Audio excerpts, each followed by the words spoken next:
Nicolas repete estilo de vídeo do Pix e pressiona por CPI do INSS. O deputado federal Nicolas Ferreira PLMG publicou nesta terça-feira, 6, um vídeo nas redes sociais sobre o esquema de fraude bilionária no Instituto Nacional do Seguro Social, INSS. No fim do vídeo, Nicolas pede que seguidores entrem nos perfis do presidente da Câmara, Hugo Mota, Republicanos PB, e do Senado, Davi Alcolumbre, União AP, pedindo a instalação de uma comissão para investigar o caso no Congresso. Em janeiro, um vídeo do deputado criticando uma regra sobre monitoramento do Pix alcançou 200 milhões de visualizações em 24 horas.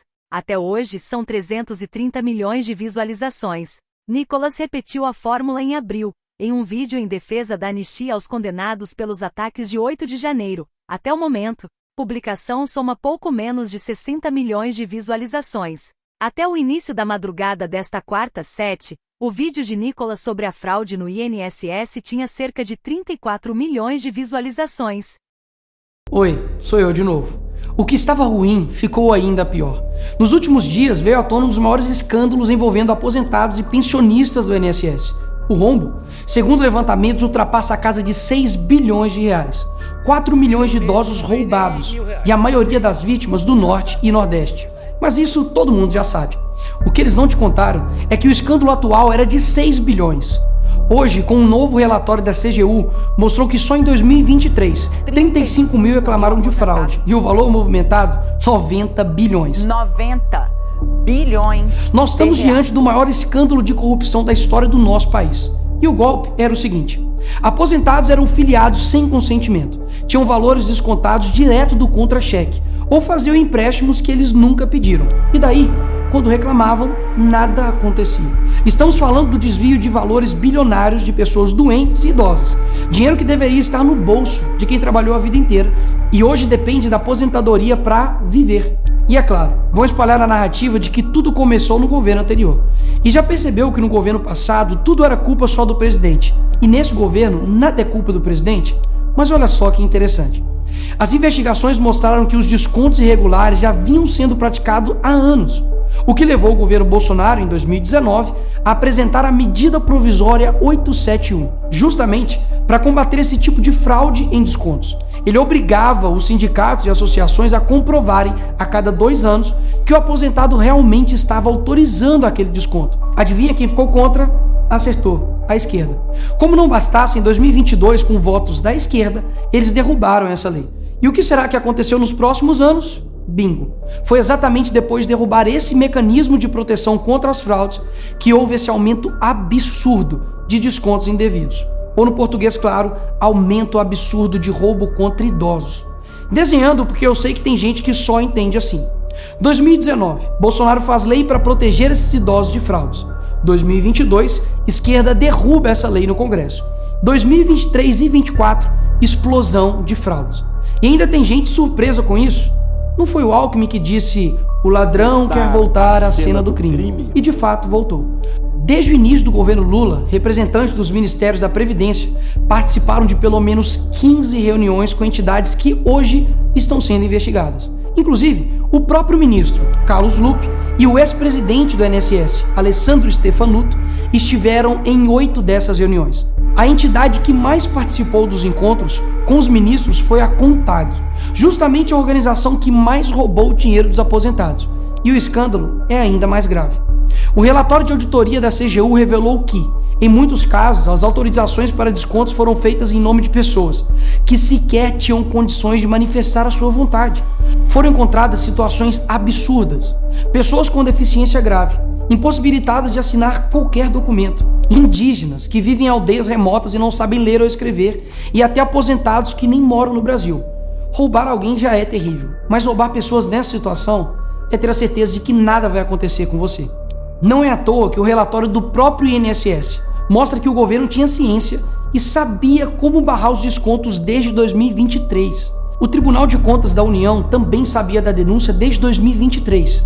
Desde essa época, poderia ter ajudado as pessoas que foram vítimas, mas o julgamento ficou parado por mais de 1 ano, por um ministro do TCU indicado por Lula. E o sindicato investigado era do irmão do Lula. E o filho do Lewandowski, ministro do Lula, advoga para outra entidade acusada de fraude no INSS. é o país das coincidências. Ou seja, reuniram com entidades investigadas, foram avisados, confessaram que sabia e ignoraram. Fingiram que não viram. Agora, com a pressão do escândalo, o governo Lula trocou o ministro e só. Nenhuma consequência para ele. Engraçado, né? Se o pobre erra o CEP no cadastro, é fraude. Mas se o sistema desvia bilhões, é só trocar o responsável.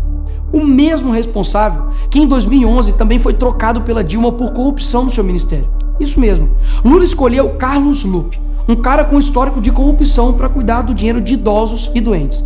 E depois de 14 anos ele volta e cai de novo da mesma forma. Tudo isso está acontecendo e sabe qual é a solução do governo? O INSS usará o dinheiro do povo e devolverá o dinheiro aos aposentados e pensionistas. Traduzindo, as vítimas vão ressarcir o prejuízo das vítimas. E os criminosos, Nicolas, seguirão livres, sem punições. Que bela democracia. Eles roubam e quando a gente descobre, eles mandam a conta pro povo brasileiro pagar. Assim fica fácil roubar. É o crime perfeito. Tá, Nicolas, mas o que vocês estão fazendo contra isso? Eu e a oposição apresentamos um projeto de lei para proibir definitivamente, para mudar o Brasil. É isso, esse vídeo novo de Nicolas Ferreira tem uma estética muito parecida com essa que você cita, esse vídeo do Pix que ele publicou no início do ano, que atingiu mais de 300 milhões de visualizações. A estética ali semelhante, Nicolas Ferreira falando com seus seguidores, com um fundo escuro, ali uma trilha sonora quase funesta, digamos assim, ele responsabilizando o governo federal por essas fraudes no INSS e no fim, nesse vídeo de agora do INSS, ele vai envelhecendo ali com inteligência artificial até ficar um idoso, como se fosse um aposentado, falando com os seguidores. E ele diz também para os seus seguidores pressionarem o presidente da Câmara, Hugo Mota, e o presidente do Senado, Davi Alcolumbre, para que eles possam instalar aquela CPI ou CPI mista que a oposição está tentando tocar aqui no Congresso Nacional. Eu também conversei com interlocutores do Palácio do Planalto que vão na mesma linha da sua apuração, Andréia. Eles estão monitorando a repercussão possível para esse vídeo. O que eu ouvi lá dentro é que ainda é cedo para avaliar se vai ser uma repercussão tão grande quanto a que a gente viu no início do ano em relação ao Pix, mas que sim, eles estudam estratégias para responder. O que eles querem responder? De qual forma? Dizendo que essas fraudes no INSS começaram em 2019, na gestão de Jair Bolsonaro. É essa narrativa que o governo federal quer colocar. O que eles dizem também? Que tem muita mentira nesse vídeo de Nicolas Ferreira, é essa avaliação ali de governistas e também de interlocutores do Palácio do Planalto e que eles vão trabalhar para reverter essa narrativa que Nicolas Ferreira e que a oposição está colocando. Também conversei com o líder do governo no Congresso, o senador Randolfo Rodrigues, e ele disse o seguinte, que esse número de visualizações na avaliação de Randolfo Rodrigues mostra uma ação coordenada de Big Techs que sempre ali, segundo Randolfo Rodrigues, começam a estimular vídeos que são contrários ao governo. Essa avaliação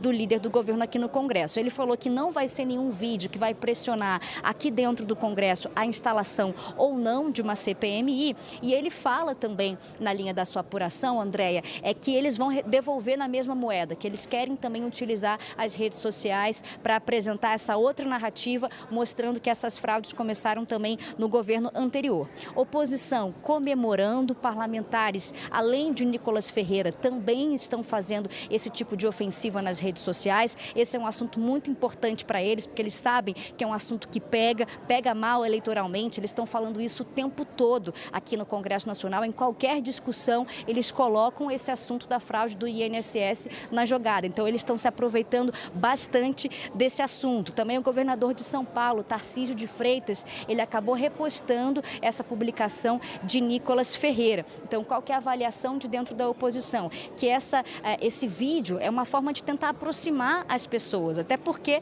por conta desse envelhecimento de Nicolas Ferreira ali no final, eles acreditam que é uma forma de aproximar a população desse assunto. E por fim, antes de devolver, Andréia, quem não gostou nada disso foram os aliados de Davi Alcolumbre, porque eles dizem que Davi Alcolumbre não vai se pressionar por algo que parte das redes sociais, assim como Nicolas Ferreira está sugerindo para que os seus seguidores invadam a rede social de Davi Alcolumbre. E isso, na avaliação de aliados, não vai funcionar com Davi Alcolumbre. O deputado Nicolas Ferreira ontem fez um vídeo que viralizou nas redes sociais sobre a fraude no INSS, chamando de roubo dos velhinhos, dos aposentados. E esse vídeo acendeu um alerta no Palácio do Planalto. Conversei com integrantes do governo e também com integrantes da bancada do governo no Congresso. Eles estão preparando, está aqui no meu blog, uma reação, estão orientando aliados a preparar um material, um roteiro ali para ver como respondem a esse vídeo que já tinha, até hoje mais cedo, 70 milhões de visualizações em menos de 24 horas.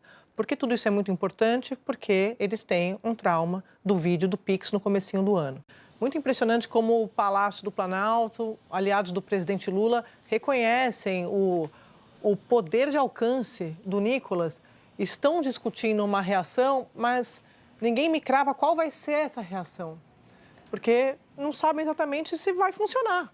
Só que, como eu sempre digo aqui, o tempo das redes não é o tempo dessa política, não é dessa política que pensa de uma forma analógica. E não estou fazendo nenhum juízo de valor, é porque, de fato, o Nicolas, a fluência dele é no meio digital.